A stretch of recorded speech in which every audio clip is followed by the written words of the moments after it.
I mean, he released real intelligence, but you got to look at what it's going to cost us, though. Snowden's not even that big. Oh, I'm sorry. This was further down. I was scrolling down for some reason.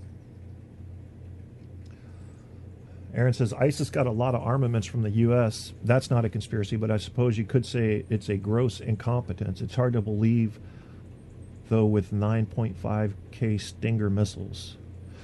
I haven't really read all the reports on their armaments, but I wonder how much of them came from the Russian black market.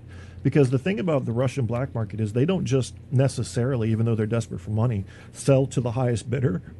They love to also be supporting their own political interests while doing that. So it would make sense to support an institution or group that is fighting against democracy in any form, including Western influence in the Middle East. So Russia could play that proxy war game. They like to play it. They're very good at it. And I don't know how much we've sold them, but you got to think about it. I mean, you look back at like 9/11, look back in the 80s, look at the various groups we supported, thinking we were supporting the right group, and it turned out not to be. And it's very hard to know for sure. I mean, we need specialists in this country who spend their lives studying Middle East, clans, religions, peoples, and figuring out who is, I don't know, what are you interested in? Peace? Education for women? I mean, because depending on what you're interested in and what you want to promote, you're going to need different peoples for that. Different peoples, different groups. And it becomes a very tricky game. There's a part of me that just says, I wish we'd get the fuck out of that game. You know, worry about our own country and our own borders, protect our allies when they're attacked, and call it a day. I don't know. There's a responsibility we have to try to help countries that are being stormed by somebody like ISIS or in some sort of imperial power that asks for our help. You know, because we do have that kind of power.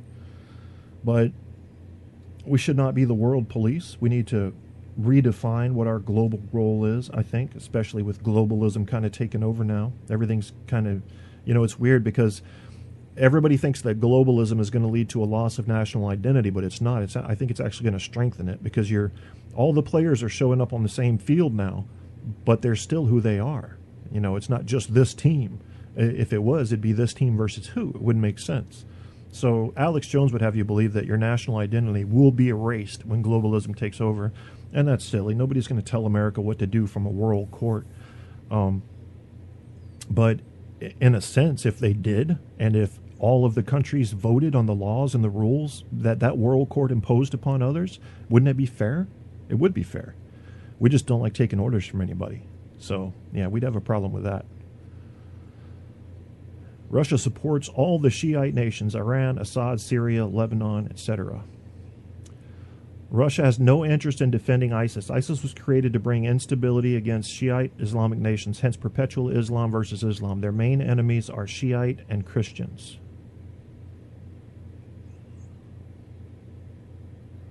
I don't know about defending ISIS. I didn't say defending, though. I thought arming them, they have no problem with that. You've heard the statement before, the enemy of my enemy is my friend. I mean, Russia thinks very practically on those terms. So they're not going to be bothered at all by giving arms to someone who's going to cause America a pain in the ass. And it's amazing that Russia and China can be as powerful as they are, but who do people want to show up as soon as there's some terrorist shit going on? Call America. I said it on the radio show page. I think we need to just say, fuck them. Let the Middle East stand up and clear up their own shit for a while and give us a break, you know. And that sounds a little oversimplified, and it is. But it represents the way I feel, which is, it seems to me like these foreign governments, your Saudis and Jordanians, they're just sitting there playing fucking cards saying, don't worry, America will come and fix this, no problem. I know the town is burning down. Who gives a fuck? The Americans will come. Let them spend their money. We'll play cards. No, you fix your own shit, man.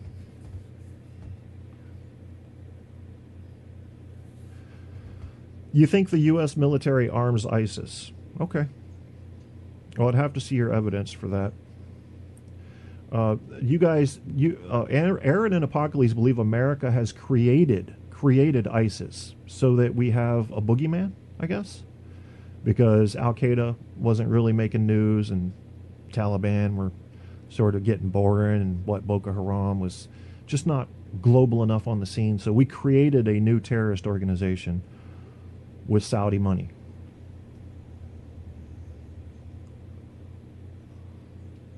Well, I'll tell you what Russia is doing right now, too, is retaliatory in nature. I mean, they're pretty pissed about the economic sanctions. You can't really blame them for that, but they tend to walk into their own spider webs. I mean, you know, as I said, Putin's always been a high-risk taker. He wants to be in the national headlines. He wants to be in international headlines, and he wants to be a part of something global.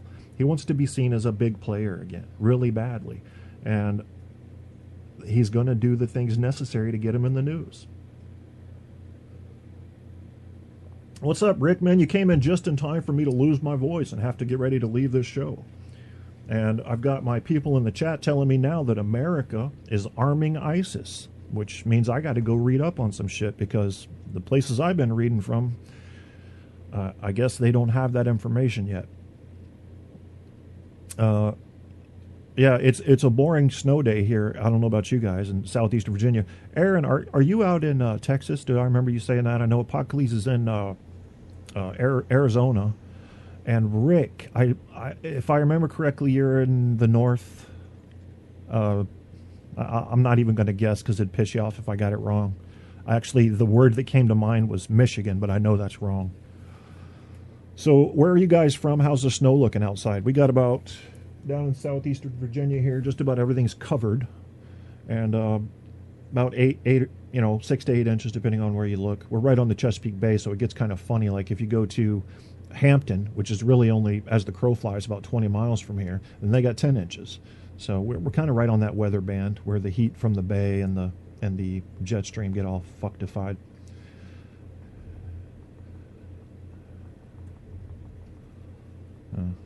You're in England. I'm sorry, Aaron. Why did I think you were in Texas? I don't know. Sorry about that. Michigan is right. Holy shit, I got one right. God damn it all to hell, son of a bitch and bastard ass. I got one right. You people, I just got that right. He is from Michigan. I just knocked that out of the fucking park.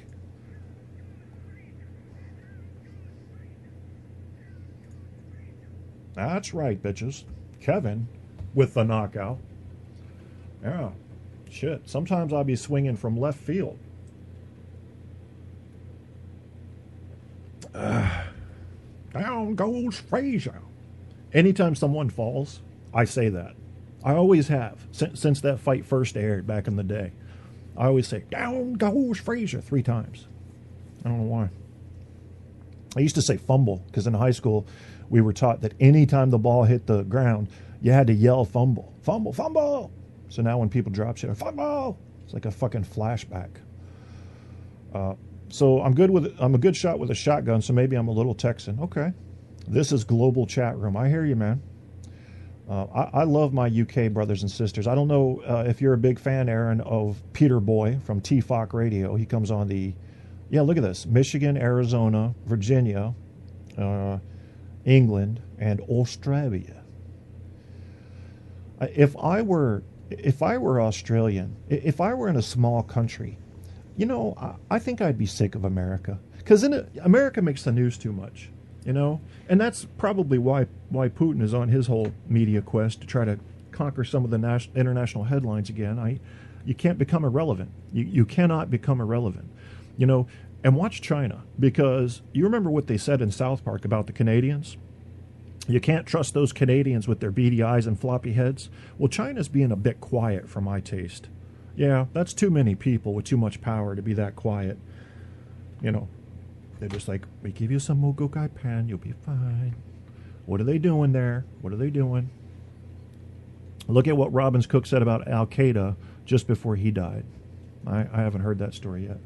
He died immediately after he blew the whistle in Downing Street live on TV. What an idiot. Huh. I didn't see that. I'll look it up, though. If you got a video link, share it with me. You can share it in the chat, share it in the comments. I know Aaron kind of buys into some of the conspiracy theories. I buy into about, 5 or 10% of them. I believe we have to look at the aliens one, the UFOs one. The rest of it, even the aliens part of the UFOs one isn't something I'm confident to say. Yes, I believe aliens have been to Earth, but I think something pretty fucking crazy is going on with the UFOs, and I trust what these pilots and astronauts are reporting. And because I trust that, and it doesn't fit any description of any natural phenomenon, I don't want to make the leap over to UFO/alien intelligence, but something unnatural is going on there. And I don't know why we keep ignoring it. I mean, I told you guys before, I think that since the 1940s, the United States government has gone on a quest to make anybody who reports any aerial phenomena look like a nutcase and immediately marginalize them. And that is really unfortunate that we were so easily turned into the mocking crowd. Oh, you're talking about UFOs? You're a nutcase. So now you cannot even talk about it. Pilots are instructed at airlines and in the military not to report UFOs because they're likely to be grounded for psychiatric issues. What? Can you imagine if a cop came into his precinct and said, I just witnessed a clown on fire running through the mall, carrying a giant lead penis, swinging it at a black lady who was in a motorized wheelchair that was excessively fast and gas-powered. Now, the sergeant at the desk might say, are you okay? Are you sure you saw that? But then they're going to go fucking investigate that. They're going to find the clown with the penis with the black lady in the wheelchair, and they're going to fucking fix it. Not in the Air Force, not in the airlines, not in the military. No, you didn't see that. You didn't see that. Yeah. I agree with the UFO thing. I recently watched some very compelling interviews on the matter with astronauts and pilots. Those are the ones I trust, Rick. And if you want to, if you're not too deep into the UFO thing yet, and you want to see my angle on it, all you got to do is look at the Disclosure Project. Now, I have a certain odd angle on this. The Disclosure Project is loaded up with pilots and astronauts and FAA officials, and they're all reputable, almost all of them. So you got hundreds of people with their stories to share. Some of them have seen it tracked on radar, etc. But then you have Dr. Stephen Greer. I'm not so sure. You want to get into conspiracy theories? I'm not so sure that Dr. Stephen Greer was in a plant by the government. Because think about this for a second. He now believes that he can take college students, and I know what he's fucking doing, and you do too. He takes these young college students, mostly girls, up to the mountain to use telepathy with aliens. Get the fuck out of here. He's trying to get laid. I know what's up. But anyway, so now he looks crazy. Why? Because he believes that we can telepathically communicate with aliens on demand and that we can make them visit Earth. So if you were the U.S. government and you said to yourself, let's say you were having a panel discussion among the nation's top intelligence advisors. You said to yourself, we have a problem. We have very reputable witnesses starting to conglomerate. We're talking about the pilot and astronaut level witnesses, FAA witnesses, airport officials, showing up in groups to discuss these UFOs. What can we do? Well, one thing you might do, if you wanted to quell this little rebellion, is to say, why don't we hire a doctor, some doctor, somebody with a PhD or better, or an MD. He was an MD. He was an emergency room physician. Get him to go lead these people. Get all their testimony down, and then immediately have him cave in so we can discredit him. Then we've knocked out that whole branch of reporting because their leader was found incapable. Now, I think that's entirely reasonable. I have no evidence that that happened, but what I would say to you is, you can pretty much ignore Dr. Stephen Greer, but don't ignore the eyewitnesses, the pilots, the astronauts, these very high-level officials. And this isn't just in America. We're talking about the French, and the French government released their findings. The Mexican governments released their findings. Even Russia's starting to talk about their UFO experiences now. USOs are becoming a topic, unidentified submerged objects, which often turn into UFOs. So these are all things that need to be discussed because they're happening. The only thing we have not yet agreed on is what are they and why is it happening? You know, even if it's just new technology, it's fucking fascinating. You don't have 400 sailors on a ship see a ship come up out of the water and then take off into the night sky and say, it must have just been a fucking sperm whale did a backflip, you know? These things need to be looked into and not ignored. Project Blue Book. Well, Project Blue Book, it was an